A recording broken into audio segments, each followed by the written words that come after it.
பெரிய பத்திரம். பின்னும் கர்த்தர் என்னை நோக்கி, நீ ஒரு பெரிய பத்திரத்தை எடுத்து மனுஷன் எழுதுகிற பிரகாரமாய் அதிலே மகேர் சாலா அஷ்பாஸ் என்று எழுது என்றார்.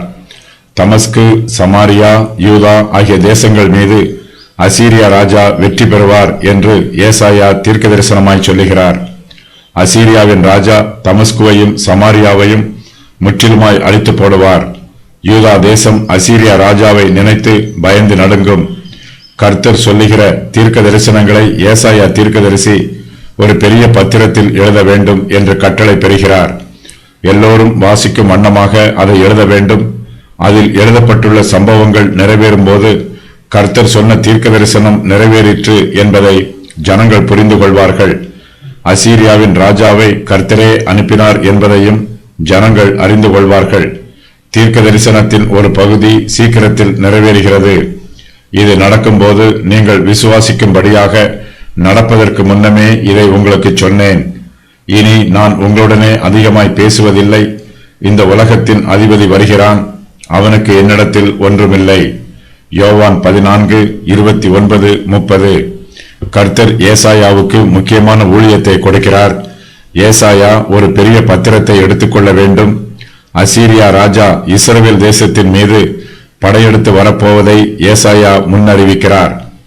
தான் முன்னறிவிப்பது எல்லாவற்றையும் ஏசாயா பெரிய பத்திரத்தில் எழுத வேண்டும். அதை மனுஷர் எழுதுகிற பிரகாரமாய் மனுஷர் பயன்படுத்துகிற பேனாவினால் எழுத வேண்டும். இந்த பத்திரத்திற்கு மகேர் சாலால் அஷ்பாஸ் என்று பெயரிட வேண்டும். இந்த பெயருக்கு கொள்ளைப் பொருளுக்கு விரைந்து வா என்று பொருள். அசீரியருடைய சேனை இஸ்ரவேல் தேசத்தின் மீது விரைந்து வருவார்கள். இஸ்ரவேல் புத்திரர் எல்லோரையும் சங்காரம் பண்ணுவார்கள். அவர்களுடைய உடைமைகளை கொள்ளையிடுவார்கள். கொள்ளைப் பொருள் ஏராளமாய் இருக்கும். கர்த்தர் ஏசாயாவை நோக்கி, நீ ஒரு பெரிய பத்திரத்தை எடுத்து மனுஷன் எழுதுகிற பிரகாரமாய் அதில் மகேர் சாலால் அஷ்பாஸ் என்று எழுது என்றார். இது ஏசாயாவினுடைய குமாரனின் பெயர். இவன் ஏசாயாவிற்கு தீர்க்கதரிசியானவன் மூலமாய் பிறந்தான். ஏசாயா தீர்க்கதரிசியானவளை அறிவதற்கு முன்பாகவே அவனுடைய குமாரனை பற்றி இங்கு கூறப்பட்டிருக்கிறது. ஏசாயா அவனுடைய குமாரனுக்கு இடப்படும் பெயர் இஸ்ரவேல் புத்திரருக்கு ஓர் அடையாளமாக இருக்கும்.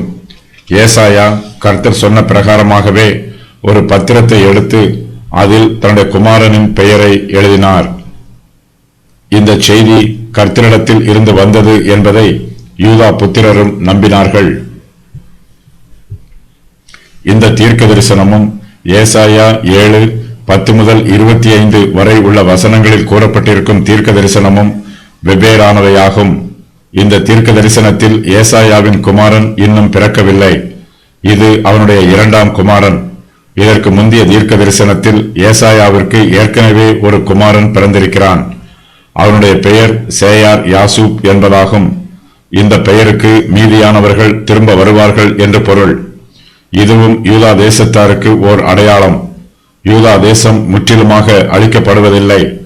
ஏசாயாவின் முதலாவது குமாரன் நன்மை தீமை அறியும் அளவிற்கு வளர்வதற்கு முன்பாகவே சீரியரும் எப்ராயீமரும் அழிந்து போவார்கள்.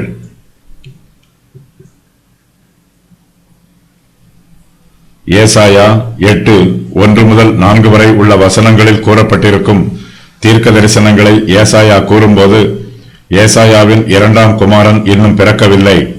இந்த குழந்தை அப்பா அம்மா என்று கூப்பிட அறியும் முன்னே இவ்விரண்டு ராஜாக்களும் மடிந்து போவார்கள். இந்த பெயருக்கு கொள்ளையில் விரைந்தோடுதல் என்று பொருள். சீரியாவின் கொள்ளையும் எப்ராயீமின் கொள்ளையும் அசீரியாவினால் விரைந்து எடுத்துச் செல்லப்படும். இவ்வாறாக ஏசாயாவின் இரண்டு குமாரர்களும் இஸ்ரவேலருக்கு அற்புதங்களாகவும் அடையாளங்களாகவும் இருந்தார்கள். மகேர் சாலால் அஷ்பாஸ் என்னும் பெயர் வேதாகமத்தில் காணப்படும் நீளமான பெயராகும்.